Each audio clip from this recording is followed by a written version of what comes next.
इस वक्त बड़ी खुशी मना रहे हैं कि सत्ता का बुलडोजर अजमेर तक जाएगा। बलिया भी कह रहा है उस गलतफहमी में मत रहो, अब तो सही जगह हाथ डाल दिए हो। अब तक दीवारों से टकरा रहे थे, अब मौला अली के बेटे से पंगा पड़ गया। नारे तकबीर, नारे रिसालत। कंडीशन है, रोजा के लिए कंडीशन है, ज़कात के लिए कंडीशन है, हज के लिए कंडीशन है। यानी भीख मांग कर तुम हज पे मत जाओ।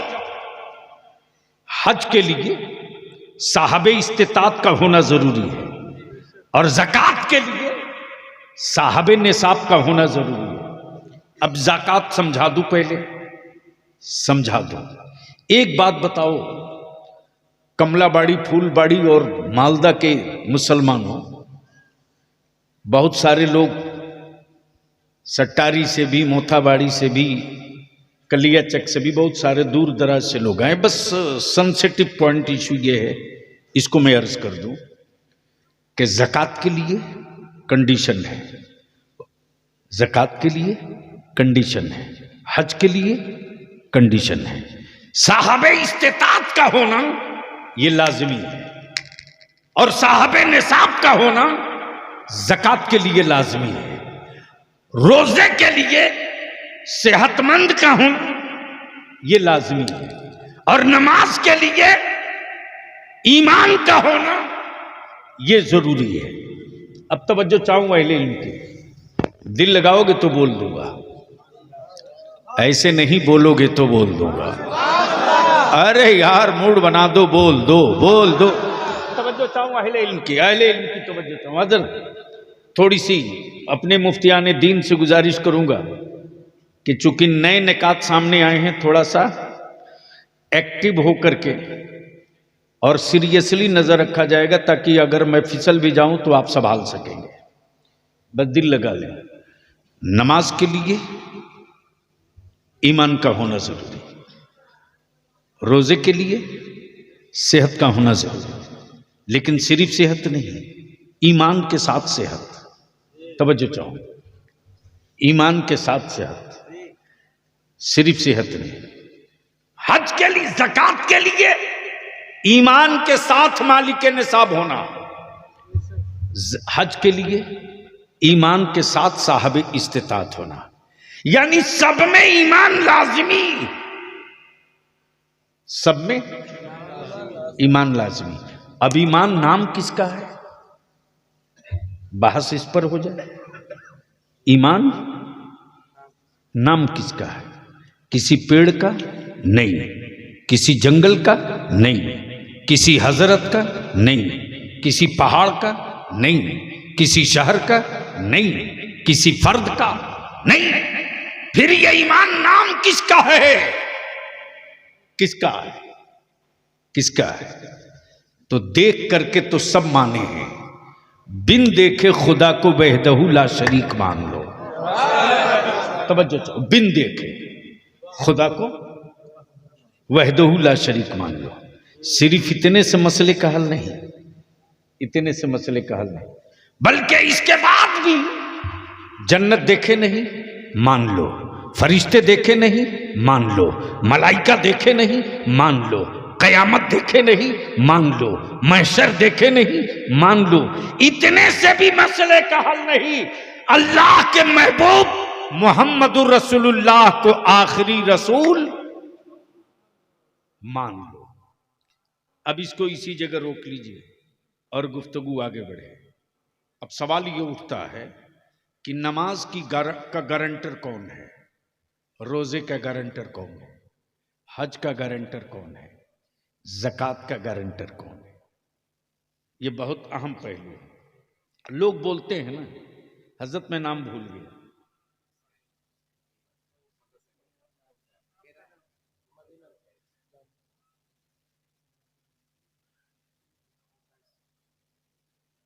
मोहम्मद, हजरत मौलाना कारी अल कैस साहब, हजरत आपका मैं भूल गया हूं, हजरत अल्लामा मौलाना मोहम्मद लुत्फुर रहमान साहब अजहरी। बस थोड़ी सी, हजरत आपने मकान बहुत अच्छा बनाया, बहुत बढ़िया। आखिर बनाते वक्त इंजीनियर कुछ तो बताया होगा कि छत का गारंटर कौन है। तवज्जो चाहूं, अगर बात समझ में आवे तो।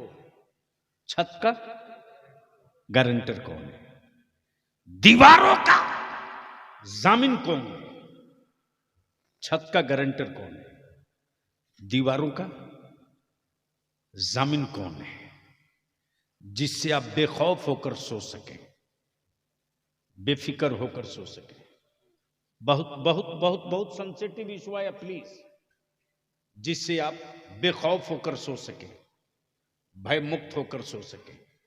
इंजीनियर ने जब दीवार कंप्लीट करके छत ढाल दिया तो कहा, कारी साहब बुनियाद इतनी मजबूत है कि छतों का गारंटर पिलर है, बीम है। छतों का गारंटर पिलर है, बीम है। लाओ कारी साहब, मैं लिख के दे देता हूं, जलजला आएगा जरूर, पत्ते और दरख्त तो हिल जाएंगे, लेकिन आपकी छत नहीं हिलेगी। इसलिए कि मैंने बहुत ठोस बुनियाद ठोक के डाली है।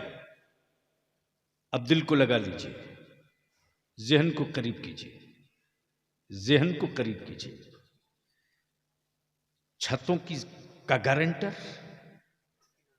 पिलर और बीम, छतों की गारंटर पिलर और बीम। अब मैं पूछूं मुसलमान, तू बता तेरी दौलतों का गारंटर कौन है रे? बस दिल लगा दो तो बोल दो, बोल दो, बोल दो। तवज्जो चाहो, एक मामूली तामीर की थोड़ी सी टेक्नोलॉजी ने छतों की गारंटी ले ली, लेकिन जब मेरे आका मुस्तफा जाने रहमत सल्लल्लाहु अलैहि वसल्लम ने ज़कात का तसव्वुर पेश किया उम्मत के सामने, तो ये क्लियर कर दिया, सुन, तेरे मकानों की छतों का गारंटर पिलर या बीम बने ना बने, तेरी दौलतों की तहफ्फुज और हिफाजत का गारंटर ज़कात बनने जा रही है। सुभान अल्लाह, सुभान अल्लाह। ज़कात की अदायगी तेरी दौलतों की जमानत है। लेकिन आज का मुसलमान अगर ज़कात ढंग से निकाल देना तो न दीदी के दरवाजे कटोरा लेके जाना पड़ेगा, न दादा के सामने हाथ फैलाना पड़ेगा। अरे मुसलमान, अब तू इतना गरीब है, उसके बावजूद भी तू खटकता सबको है रे।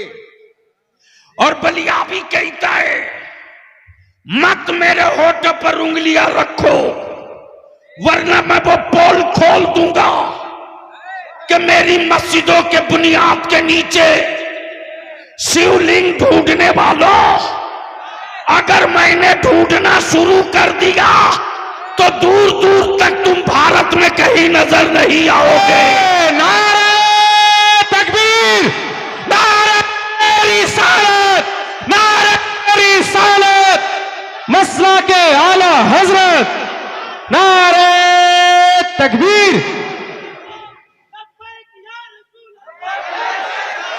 चारों तरफ से हाथ उठे, लब्बैक या रसूल अल्लाह, उठाओ हाथ, उठाओ, लब्बैक, लगा जोर से, जोर से। लब्बैक या रसूल अल्लाह, लब्बैक या रसूल अल्लाह, लब्बैक या रसूल अल्लाह, लब्बैक या रसूल अल्लाह, लब्बैक या रसूल अल्लाह। मैं पूछना चाहता हूं, अगर तुम ये कहते हो कि सबसे पुराने तुम हो, तो बता दो जरा कि जब इतने पुराने तुम हो तो फिर हमारी मस्जिदों में तुम्हारे लोग पनाह क्यों लिए हुए थे? पनाह क्यों लिए हुए थे? इसलिए एक मस्जिद तो चली गई, बाबरी मस्जिद। भारत में अब कोई दूसरी बाबरी मस्जिद बनाने की गलती करेगा तो याद रखो, बलिया भी हुकूमत से लेकर उन गुंडों को भी कह रहा है, अब तक तारीख में एक करबला पड़ा गया था, भारत के हर गली में करबला नजर आएगा। सुभान अल्लाह, सुभान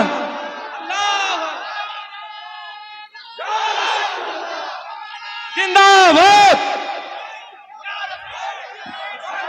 लब्बाइक या रसूल अल्लाह।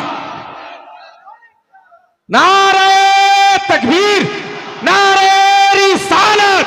अरे मेरे ख्वाजा का हिंदुस्तान, मेरे ख्वाजा का हिंदुस्तान। अरे हिंदुस्तान का सुन्नी मुसलमान, अरे हिंदुस्तान का सुन्नी मुसलमान। हुजूर गाज़ी मिल्लत, हुजूर गाज़ी मिल्लत बलियावी साहब। नारे तकबीर, नारे रिसालत। बरसों बाद आज तेरी औलादों की औकात हुई जब तेरे बाप न ख्वाजा से हाथ मिला सके। याद दिला दू, छठी का दूध याद आ जाएगा।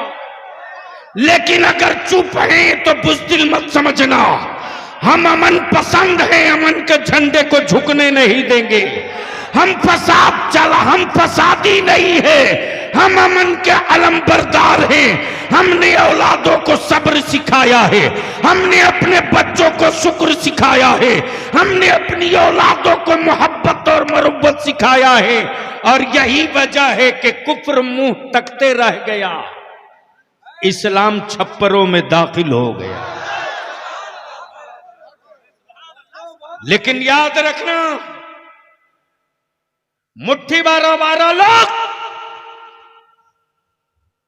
निकालो 1991 का वो कानून, निकालो 1947 का वो कानून जिसमें डिक्लेयर है कि 1947 में जो मस्जिद, जो मंदिर, जो गिरजा, जो गुरुद्वारा जिस पोजीशन में है उसी पोजीशन में रहेगा, उसको कोई चेंज नहीं कर सकता। लेकिन ये सत्ता और हुकूमत के पाले हुए विदेशी गुंडे, अमेरिका और इस्राइल के दल्लों, भारत के लोगों को धर्म के नाम पे नहीं बांट सकते। 800 साल हुकूमत किया, कहां थे उस वक्त, कहां थे?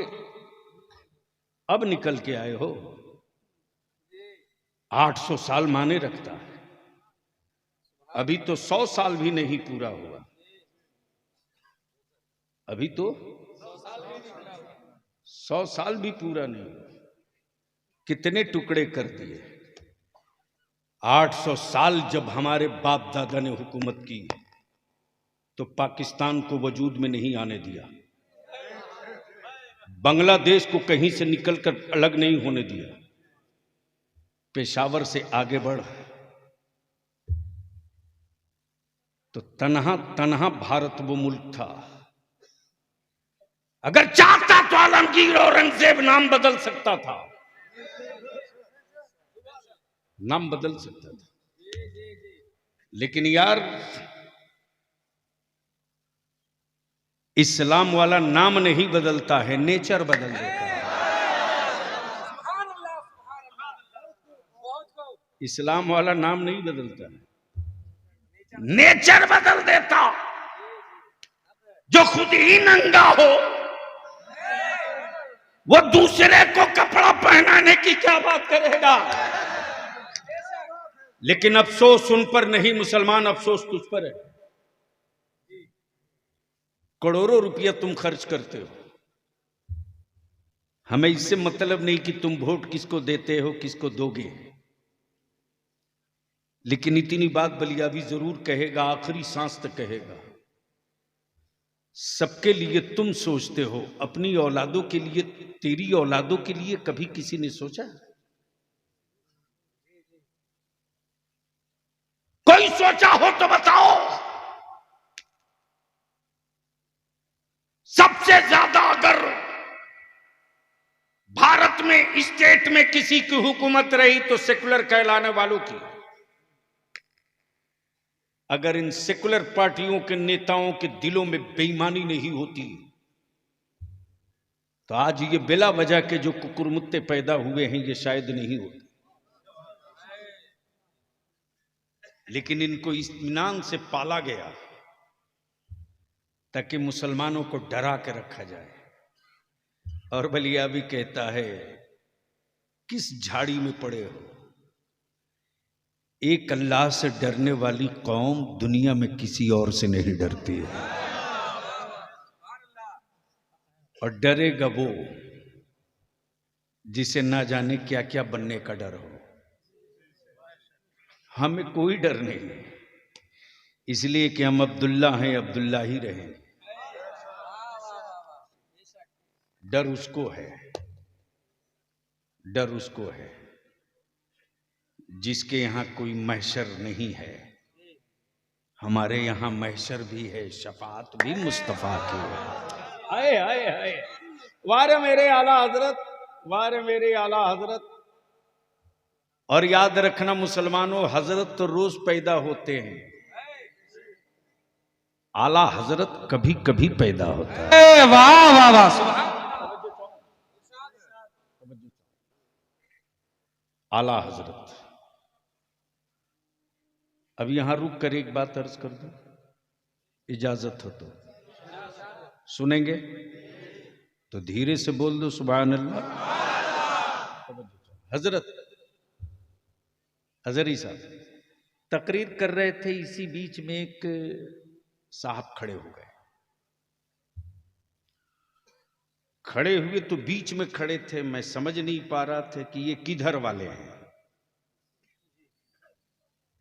मुसलमानों में भी कई तरह के लोग हैं, नाम मुसलमान है, रियल ये है कि वो हैं नहीं।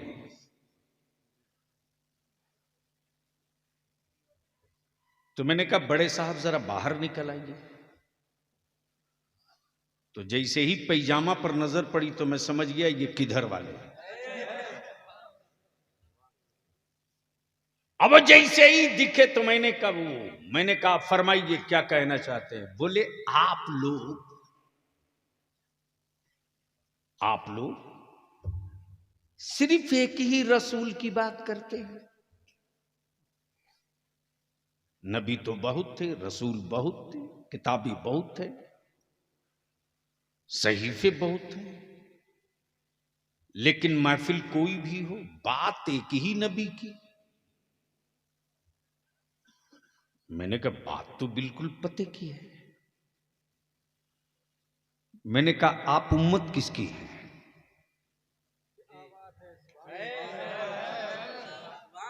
जोर से बोल लो, तवज्जो चाहो।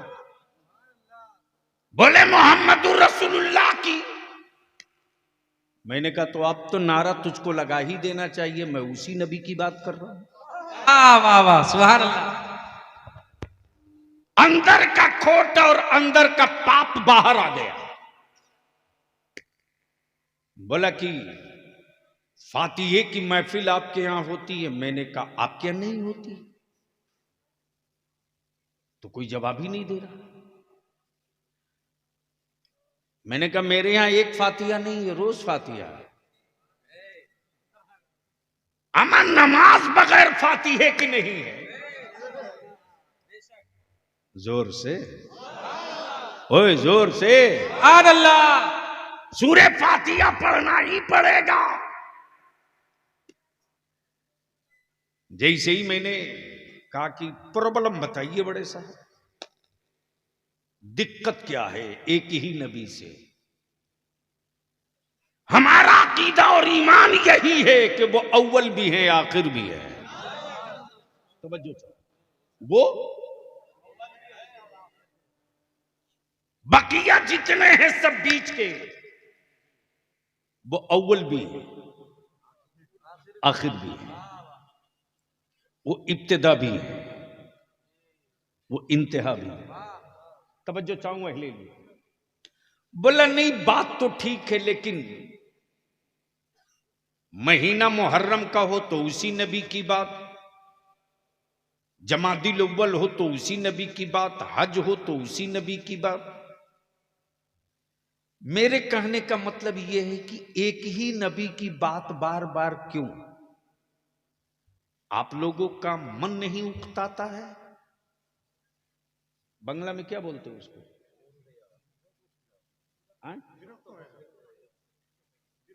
विरक्तो।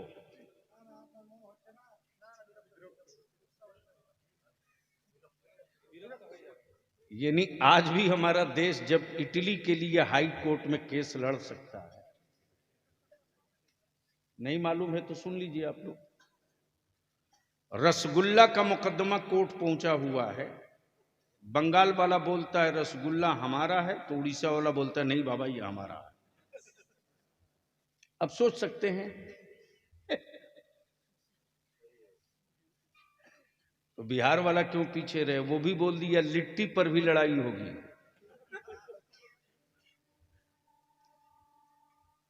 मौली साहब पूरे ताव में खड़े हुए बोले एक ही नबी की बात बार बार। मेराज की रात हो तो उसी नबी की बात, रमजान का महीना हो तो उसी नबी की बात, तीजा 40वां हो तो उसी नबी की बात, जुमा की तकरीर हो तो उसी नबी की बात। बार बार एक ही नबी की बात करते हैं, मन नहीं घबराता है? मैंने कहा बड़े साहब आपकी उम्र कितनी हो गई? तो बड़े मियाँ बोल पड़े मेरे क्वेश्चन से मेरी उम्र का क्या रिश्ता है? मैंने कहा जवाब इसी के अंदर है, इसलिए कि पल्ला आपको उससे पड़ गया है जो खाटी खाटी खूंटा ठोक कादरी है। जो चाहो बड़े मियाँ आपका एज कितना हुआ? बोले 60 साल। कितना? 60 ईयर्स। मैंने कहा एक बात बताओ बड़े साहब, पानी पीते हो?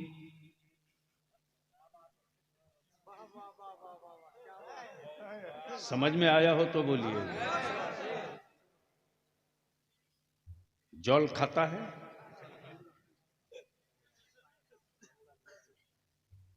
भला साहब कैसी बात करता है? अगर पानी नहीं पिएगा तो पानी चढ़ाना पड़ेगा। मैंने कहा कभी चढ़ाना भी पड़ता है, कभी पानी उतारना भी पड़ता है।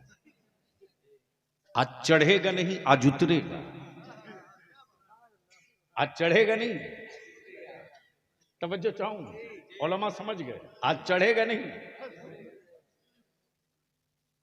कितने दिनों से पी रहा हो बड़े साहब? बोले अरे साहब मत पूछो,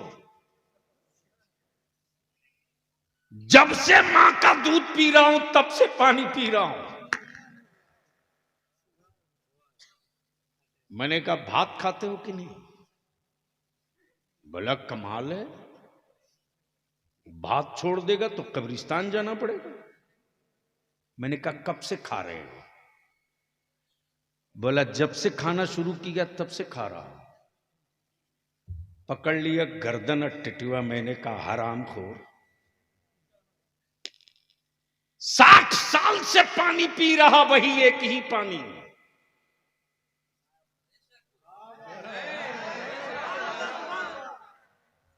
एक दिन के लिए बदल के दिखा।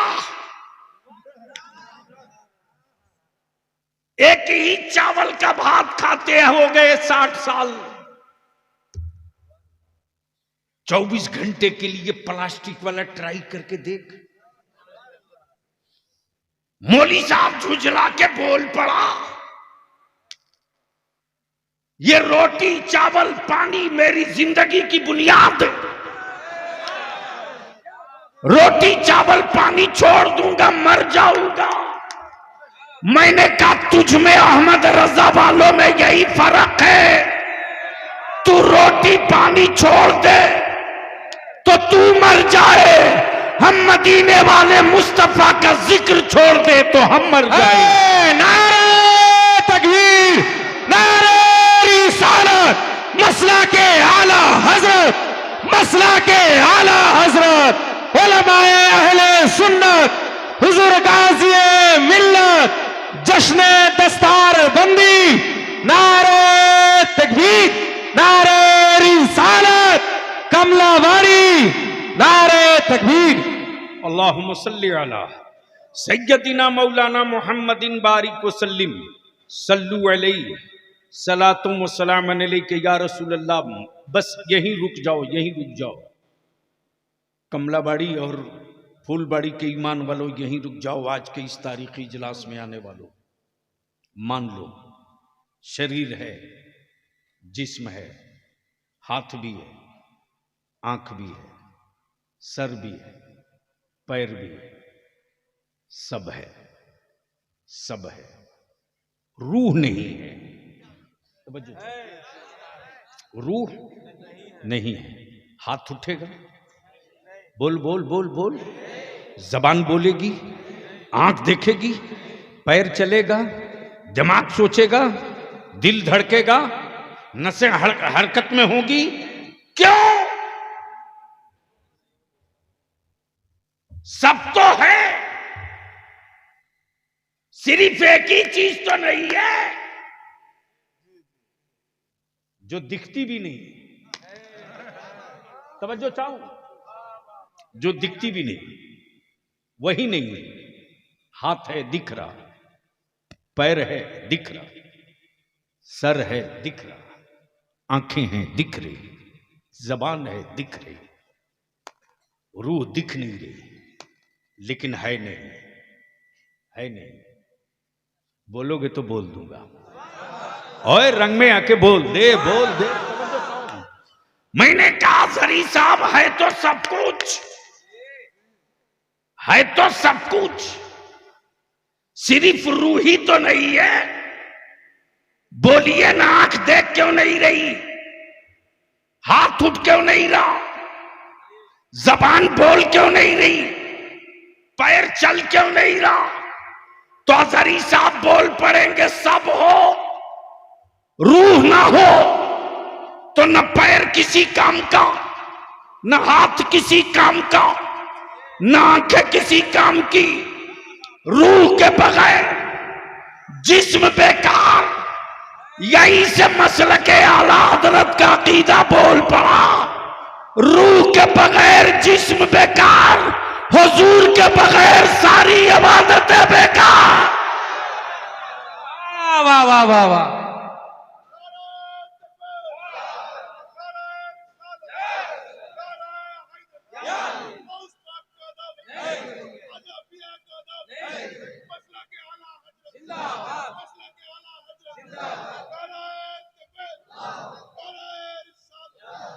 काबे का तवाफ हो और मुस्तफा ना हो, काबे का तवाफ हो और नबी ना हो, रुकू और सजदा हो और मुस्तफा ना हो, ज़कात की अदायगी हो और नबी का तसब्बुर ना हो, रुकू और क़याम हो, मुस्तफा का तसब्बुर ना हो, तो ऐसे ही है जिस तरह रूह के बगैर जिस्म किसी काम के नहीं, उसी तरह हुजूर के बगैर इबादत भी किसी काम के नहीं।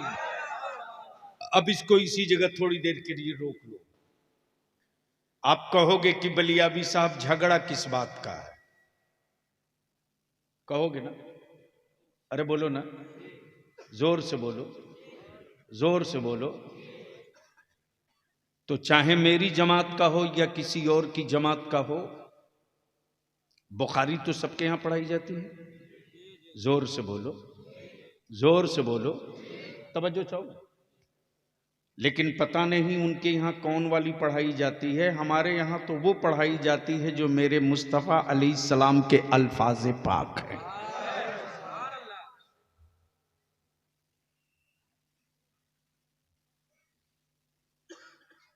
बैठ जाओ, बहुत अच्छे आदमी हैं।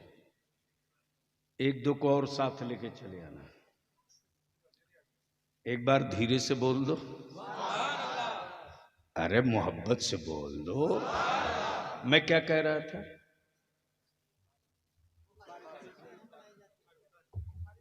हाय हाय हाय हाय, वाह वाह वाह वाह। कसम खुदा की, लफ्ज बुखारी का तसव्वुर आते ही इल्म वाला इतराने लगता है। तवज्जो चाहो। अब एक साहब पैजामा उठा उठा के भाषण दे रहे थे, हम अहले हदीस हैं, हम अहले हदीस हैं, हम अहले हदीस हैं। मैंने कहा हदीस में दिखाओ कहां लिखा है अहले हदीस। अजहरी साहब, आप तो जामे अजहर, वहां सारी स्याहे सित्ता आपने पढ़ ली, अहले हदीस कहीं हदीस में है? सिर्फ हदीस है, अहले हदीस नहीं है। सोन ईमान वाला, झगड़ा चादर का नहीं, झगड़ा उर्स का नहीं, झगड़ा नियाज फातिहे का नहीं। ओ मर्जी तेरी, बाप तेरा मरा, फातिहा पढ़ मत पढ़। और अगर इतने ही कलेजे में दम है, अगर सवाब नहीं पहुंचता है तो मस्जिदों की तामीर के वक्त चंदा मांगते वक्त ये क्यों कहते हो कि गिट्टी दे दो सवाब क़यामत तक मिलेगा? तवज्जो चाहो, सीमेंट दे दो सवाब क़यामत तक मिलेगा, दे दो। अमा यार, ये पहाड़ों की गूंगी गिट्टियां, ये ना जाने किसके कारखाने का बना हुआ छड़, ये पत्थरों का पिसा हुआ पाउडर सीमेंट, ये बेजान पत्थर, सवाब क़यामत तक। बोल यार, बोल यार, हाय हाय हाय। इसलिए ये इल्जाम मत लगा, हक हम ठोक के बलिया भी कहेगा, सिराज अखी मेरे यहां पैदा हुआ तो हम उर्स नहीं करेंगे तो कौन करेगा? अलावल हक पंडवी मेरे यहां पैदा हुआ तो हम फातिहा नहीं पढ़ेंगे तो कौन पढ़ेगा? नारा भी लगाया तो इसे डर के, लगाओ ठोक करके यार, अभी तो नारे की जरूरत है।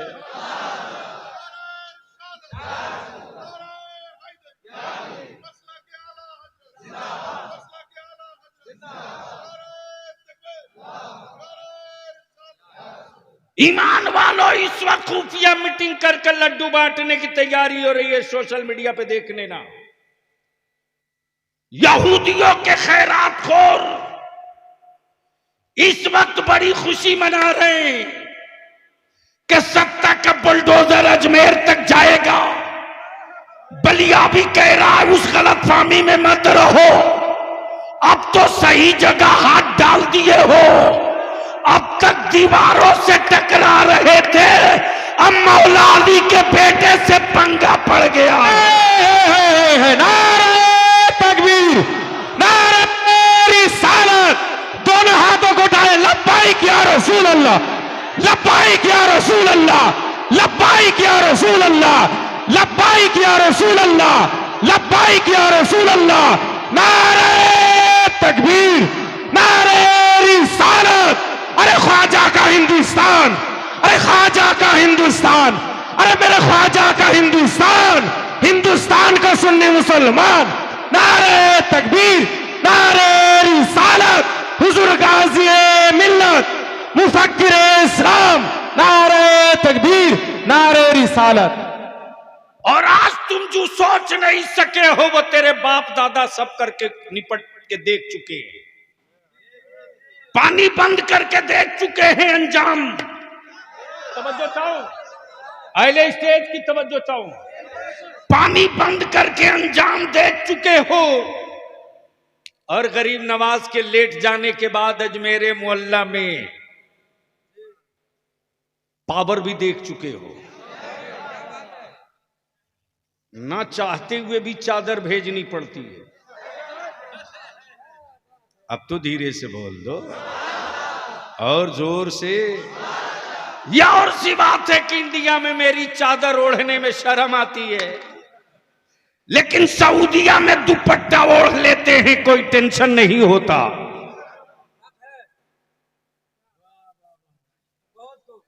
अगर समझ गए हो तो बोल दो। तवज्जो चाहूं, दिल लगाओ। बाकी जिंदा और सलामत और बाहर रह गए, इसलिए कि इस वक्त कई सूबों की हुकूमत हम पर मेहरबान है। हम भी फ्री प्लान तैयार हैं। इधर आप प्यारे हुनर आजमाए तो तीर आजमा, हम जिगर आजमाए। देखता हूं कितने मुकदमे लिखते हो, लिख जाओ। फाइनल टच हम ही देंगे। तवज्जो चाहो, दिल लगाओ। तो झगड़ा न चादर का, न उर्स का, न संदल का, न गागर का, फिर है किसका? सवाल सवाल। जैसे ही फूलबाड़ी इकट्ठा हुआ, कमलाबाड़ी, फूलबाड़ी, और भी कोई नाम है हजरत? यानी दोनों मिलाकर एक है, एक है। यानी पूरब पश्चिम 1 2। बंगाल में एक ब्लॉक है ही नहीं है। यानी इतना डेवलप किया कि एक ही वीडियो पर 2-2 ब्लॉक को कवर किया जाता है। लेकिन जो बेचारे, जाहिर सी बात है, लेकिन बिहार में रिजल्ट पढ़िए, देखिए। तेरे एक बलियावी ने सिर्फ हल्का सा टच किया, हल्का सा। हर साल 30, 35, 40, 2 साल पहले 60 BDO, CO, additional collector, DSP, दारोगा हर साल पैदा होते। इसलिए कि बलियावी ने बिहार में गर्दन पकड़ाया नहीं है, नस पकड़ रखा है। मैंने तो कई बार कोशिश की, और फिर आज मैं अपने उलमा से अपील करूंगा। मुत्तकीम साहब हैं कि चले गए हैं? दारुल उलूम के जो कमेटी वाले हैं, वो जो सामाजिक और वेलफेयर के लोग हो, वो सब लोग सर जोड़ के बैठो। मुसलमान सिर्फ 2 काम कर दे 5 साल के लिए, 2 काम। अपनी कमाई हुई दौलत की सही ज़कात निकाल दे और निकाह को सस्ता कर दे, और इसी पैसे को बचाकर अपनी औलादों को पढ़ा दे। 6ठे साल में हुकूमत से भीख नहीं मांगनी पड़ेगी। तेरी औलादे छाती पर चढ़ करके अपना हिस्सा ले लेंगे। लेकिन यह कहने में बलियावी को बड़ा दर्द होता है रे, बहुत दर्द होता। जब मुंबई जाता हूं तो हमारे बच्चे सिर्फ एक काम करते हैं, मकानों में इंटीरियर का, मकानों में इंटीरियर का।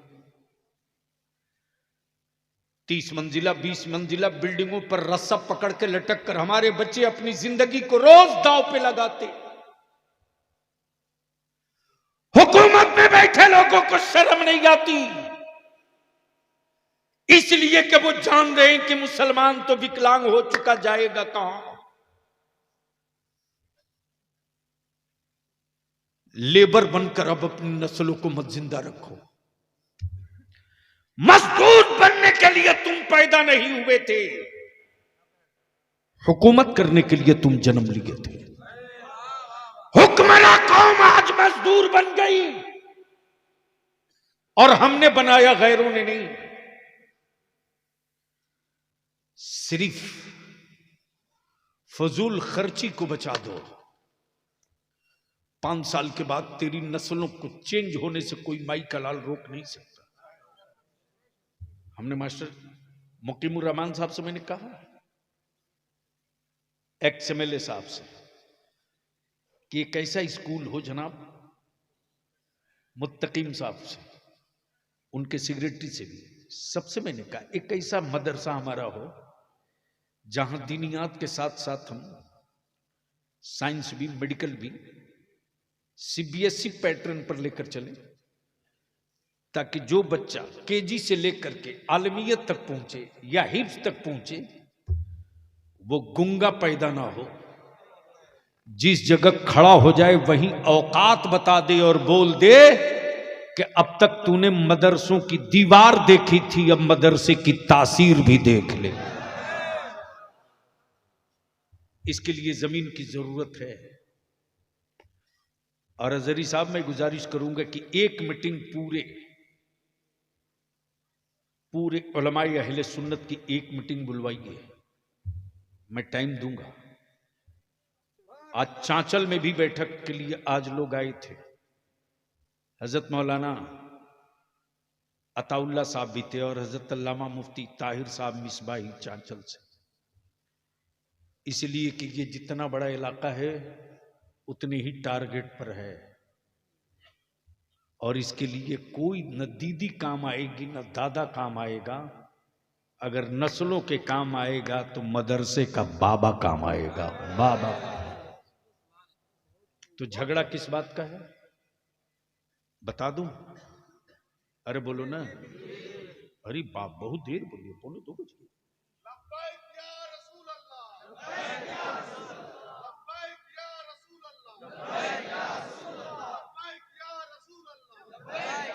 बस आखिरी हिस्सा गुफ्तगू का है।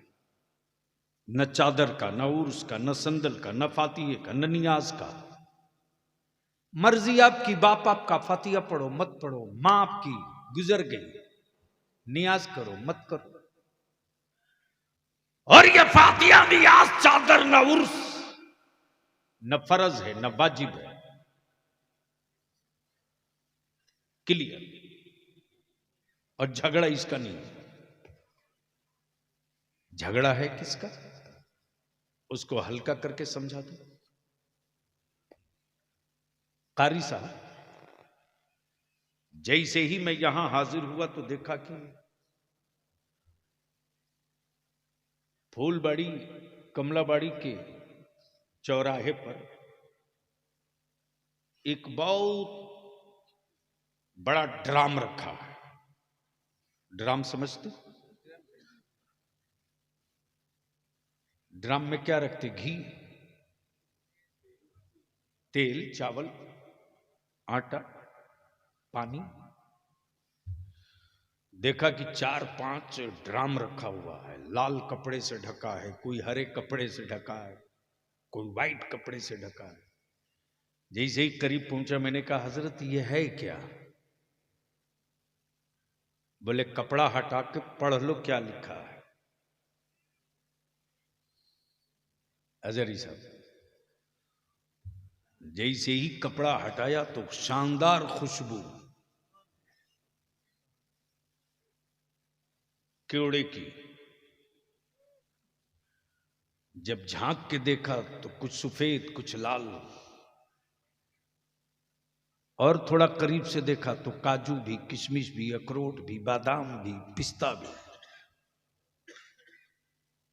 मैंने कहा इसमें तो बहुत कुछ पड़ा है। बोले जो जो पड़ा है नीचे लिखा हुआ है। अब पढ़ना शुरू किया तो ऊपर से शुरू है। इसमें दूध भी है, शहद भी है, अखरोट भी है, काजू भी है, पिस्ता भी है, बादाम भी है, और नीचे में लिखा हुआ है कि 2 बूंद पेशाब भी।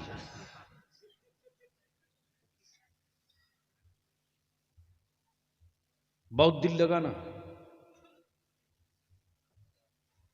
ऐलान किया जा रहा, पियो,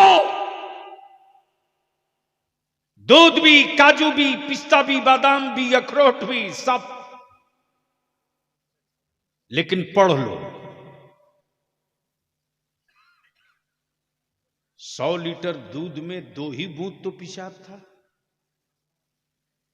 ईमान से बोलो, पेशाब मिला हुआ कोई समझ जाए या सुन ले या लिखा हुआ पढ़ ले तो पिएगा? अरे जोर से बोलना। हजरत पिएगा? 100 लीटर में 2 बूंद कोई माने तो रखता नहीं है। पिएगा? 1000 लीटर दूध में 2 ही कतरा तो पेशाब है। पिएगा? डर क्यों रहे? क्लियर बोलो, पिएगा? क्यों? इसलिए कि 2 बूंद नापाक है। अमा हर इबादत हो फर्ज भी हो, वाजिब भी हो, सुन्नत भी हो, रोजा भी हो, हज भी हो, ज़कात भी हो, सब हो।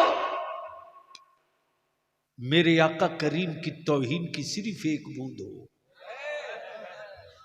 तो जिस तरह 100-200 लीटर दूध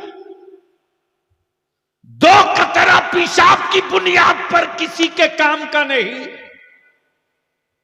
उसी तरह पूरी जिंदगी की इबादत मेरे आका करीम की सिर्फ तौहीन का तसव्वुर सोच लेने के बाद किसी काम का नहीं।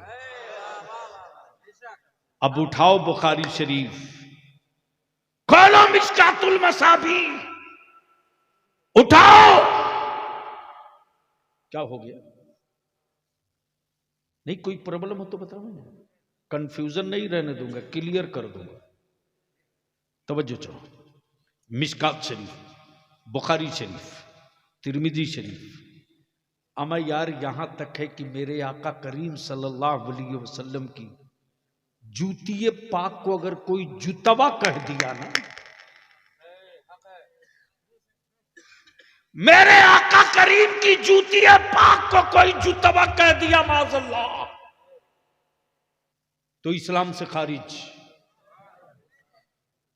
ईमान नाम है मुस्तफा के एहतराम का, और जो हर वक्त हर लम्हा रहे सैयदना अबू बकर सिद्दीक रज़ियल्लाहु ताला अन्हु। जब सहाबा ने पूछा है अबू बकर तुम ही बता दो मुस्तफा का आकाए रहमत का मेयार और आकाए दो जहां है कैसे, तो सैयदना अबू बकर सिद्दीक कहते लोगों इनके जैसा पहले कभी नाखों ने देखा हो तो बतावे कि वैसे हैं, ये तो ऐसे हैं कि बादज खुदा बुजुर्ग तुई। किस्सा मुख्तसर। क्या लाया भैया? यहां मत दो, यहां मत दो, मदरसे में देना, मदरसे में देना। और सुन लो, हेलो, इस इलाके में ये बीमारी बहुत है। एक सेकंड, आप कुरान शरीफ देने से पहले पूछ लो कि कौन सी किताब दें जो बच्चे पढ़ सके, ठीक है? और आप लोग ले जाओ। आप लोगों से भी गुजारिश करूंगा कि हर मस्जिद हर मदरसे में कुरान शरीफ लोग ले जाकर देते हैं, दीजिए, अच्छी बात है, लेकिन वो किताब दीजिए जो ज्यादा से ज्यादा बच्चे पढ़ सके। बुखारी शरीफ दे दो, तिरमिजी शरीफ दे दो, मुअत्ता इमाम मोहम्मद दे दो, बैहक़ी शरीफ दे दो, जलालैन शरीफ दे दो, ताकि वो बच्चे हमेशा पढ़ते रहें, ठीक है? जब वो पढ़ करके हदीस मुस्तफ़ा कहीं मैदान में खड़े होंगे तो वो सुनाएंगे और तुमको सवाब भी मिलेगा।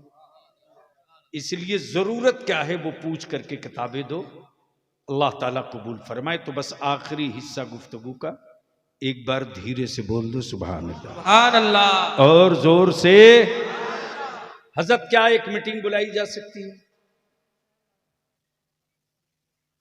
इस पर लोगों से एक मशवरा कीजिए और रमजान शरीफ से पहले एक मीटिंग हो जाए।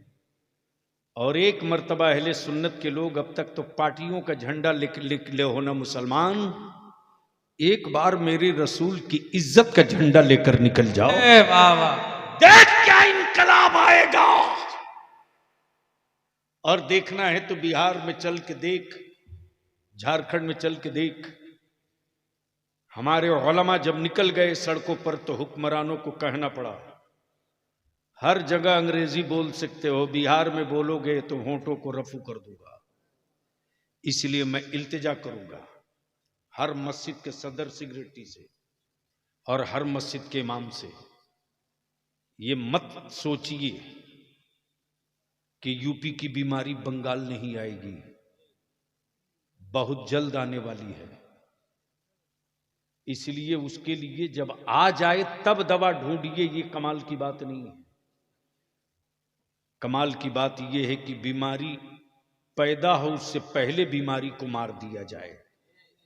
इसके लिए मैं इल्तिजा करूंगा पूरे मालदा के उलमाए अहले सुन्नत से, अगर वारिसे अंबिया का ताज सर पे रखे हो और आलिम हो तो हक आलमियत अदा करने के लिए छोड़ो मसल्ला, पकड़ो मैदान, निकलो घरों से, आओ सड़कों पर, सर जोड़ के बैठो और खतियान से लेकर कागज तक, रजिस्टर 2 से लेकर के रजिस्टर 1 तक सारी दलीलें जमा करके एक कंपाइल करके डॉक्यूमेंट्री तैयार कर दो, ताकि जिला के कलेक्टर को दे करके रिसीव करा के बता सको कि फला जगह की मस्जिद के ऊंचे मीनारों को देखकर अगर किसी के पेट में दर्द हो तो उसको दवा यहीं से आप दे दीजिएगा। वरना अगर मेरे दरवाजे पर आया कि हम खोद के देखेंगे तो मस्जिद के मीनार के जमीन की तो खुदाई बाद में होगी, आने वालों का क्या क्या होगा इसका फैसला आप खुद। वाह वाह। इसके लिए सर जोड़ करके क्या बैठोगे आप बुलाया जाए तो? ओए जोर से बोलो, बैठोगे बुलाया जाए तो? निकलोगे अपने घरों से बुलाया जाए तो? इसलिए अजहरी साहब आपसे बड़ा भरोसा और बड़ी उम्मीद है। खुद को जीने के लिए जिंदा रहना ये कमाल नहीं है, मेरे मरने के बाद मेरा जनाजा धूम से निकले ये जिंदगी का कमाल है। वाह वाह वाह वाह। इसलिए कि वो जनाजा ही नहीं यार जिसके गुजरने के बाद गलियां ना वीरान हो जाएं। जनाजा तो वो है कि आशिक का जनाजा है जरा धूम से निकले। इसलिए कि मेरे आका करीम अलैहिस्सलाम ने जो मजहब दिया वो इस्लाम है। जो मजहब दिया और इस्लाम जिससे पहचाना जाता है वो मुसलमान है, और मुसलमान वो है जो सूद नहीं खाता है। मुसलमान वो है, जोर से बोलो, यहां धीरे क्यों बोल रहे हो, कुछ गड़बड़ तो नहीं है? हजरत एक बार बड़ा बवाल हो गया, जगह का नाम नहीं बताऊंगा, शिकवा हो जाएगा, है बंगाली। कई फॉर्चूनर लेके पहुंच गया।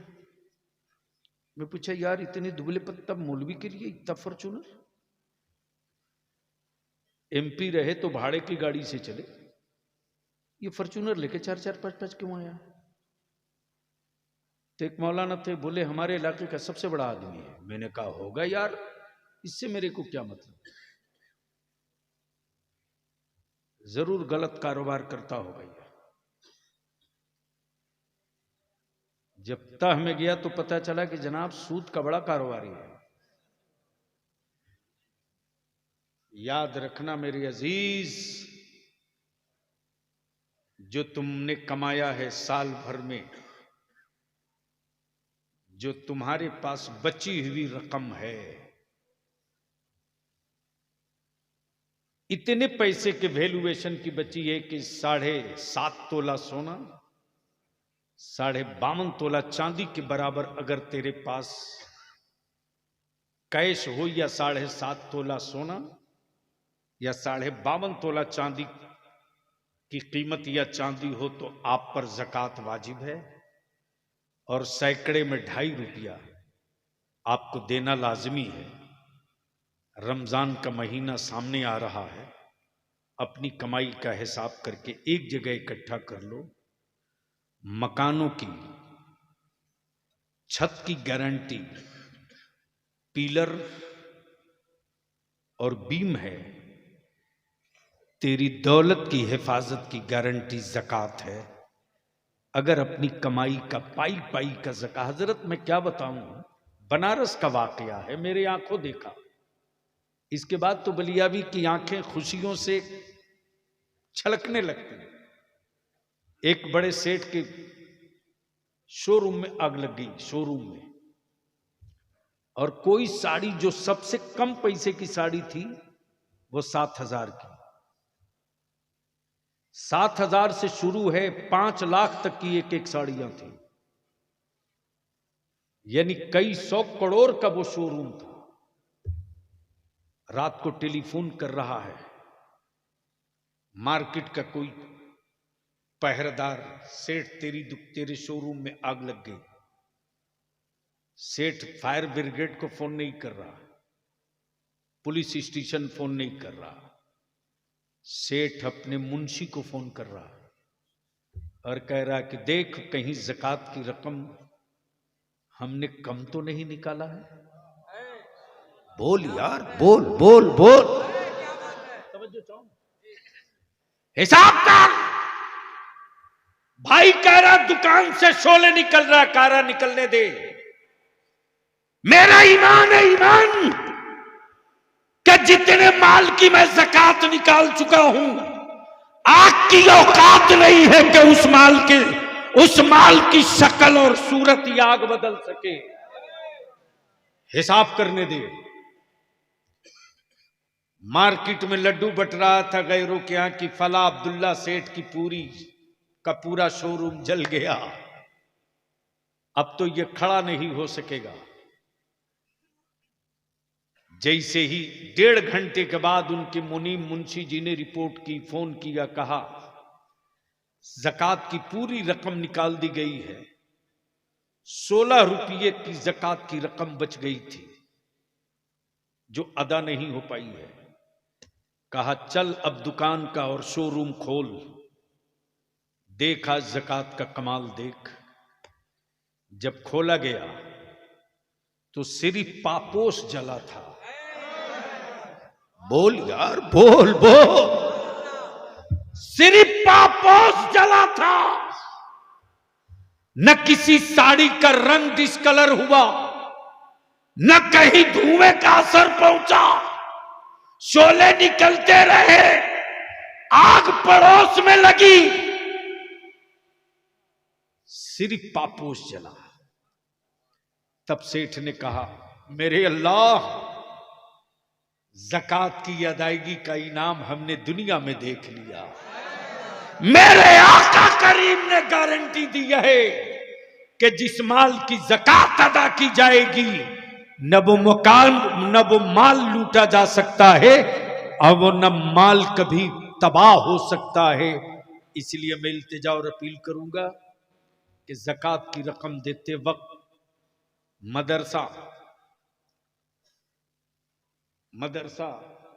जामिया मोहम्मदिया मदीनतुल उलूम के एक बच्चे की खुराकी, एक आदमी ज़कात की रकम से ले लो। 2 बच्चे की खुराकी, एक खुराकी 5,000 मान लो, तो ज़कात की रकम अगर आपकी 20,000, 25,000 या 1 लाख निकले तो सबको दे, लेकिन एक बच्चे की साल भर की आप खुराकी ले लो। और मैं जामिया मोहम्मदिया मदीनतुल उलूम के असातिज़ा से और अराकीन से अपील करूंगा कि सिर्फ मौलाना बनाने से मसले का हल नहीं है, सिर्फ हाफिज बना देने से मसले का हल नहीं है। वक्त और हालात ये कह रहे हैं कि अब हाफिज के साथ साथ वकील भी बनाने की जरूरत है और हाकिम भी बनाने की जरूरत है। इसलिए कुरान हदीस तफसीर के साथ साथ हम कम उम्र के बच्चों को उस लाइन पर चढ़ा दें कि हमारे बच्चे हाफिज कुरान भी हों और डॉक्टर इंजीनियर भी बने, वकील एडवोकेट भी बने, स्टेट सर्विस कमीशन में भी जाएं। इसलिए कि मस्जिदों के मेहराब पर खड़ा होकर आलिम मुसल्ला बचा लेगा। पढ़कर बच्चे जब पावर का कलम हासिल कर लेंगे तो जिला और कलेक्टरेट में खड़ा होकर के मस्जिदों का मीनारा बचा लेंगे। वाह वाह। यार जिंदा सोहबत बाकी। वाखिर दावाना अनिल हम्दुलिल्लाहि रब्बिल आलमीन। अस्सलाम।